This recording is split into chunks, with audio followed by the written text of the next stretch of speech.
Gene Sherrard here. Welcome to our online-only feature, Seattle Now and Then 360.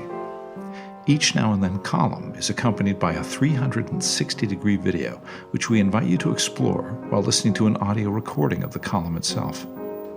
Quick note, watch for our then photos positioned directly above and around the now location. This week, the Great Seattle Fire, Part 2, Out of the Ashes. 38 years after its founding, Seattle catapulted to worldwide attention via reports of catastrophic destruction.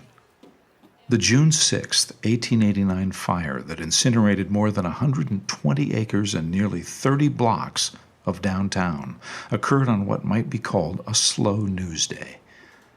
Only 1 week earlier, a burst dam in Johnstown, Pennsylvania had swept away more than 2,200 lives, shocking the nation.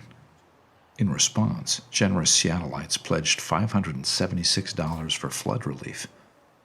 The fire that leveled the wooden business district of our pioneer town, although it caused no fatalities aside from a Panglossian million rats, also was featured in newspapers across the country. Within days, a New York Times headline read, "The Great Seattle Fire. It may be a blessing in disguise." Seattle land tycoon Henry Dearborn, visiting the East Coast, predicted, "The fire has cleaned out all of these tinderboxes, which were a constant menace to the city, but soon would be replaced by fine, fireproof structures." Seattle residents enthusiastically agreed. At first, however, hometown papers adopted a gloomier tone. The morning after the fire, the Seattle Daily Press succumbed to purple prose. "Beside the smoking tomb-like ruins of a few standing walls, people are left living to endure with sheer despair.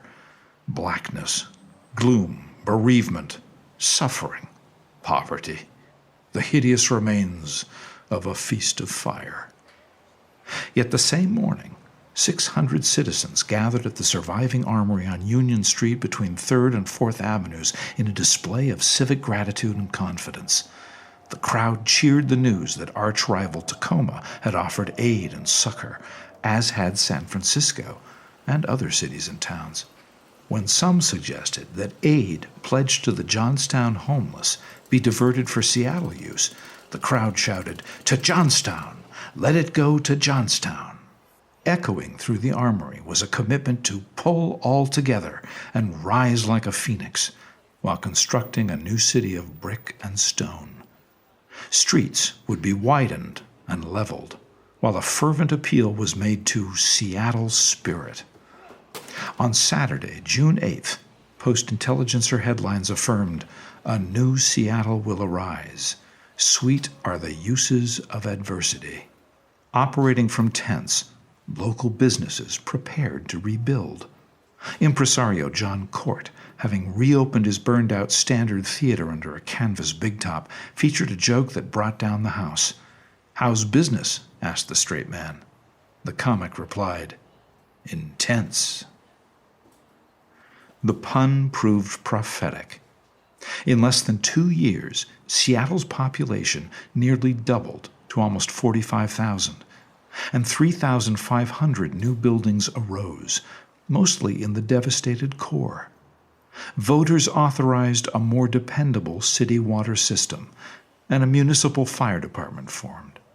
Thus, just in time for the 1897 gold rush, a small pioneer town reintroduced itself as an ambitious young city. Our then photo features the luxurious Occidental Hotel, built in 1883.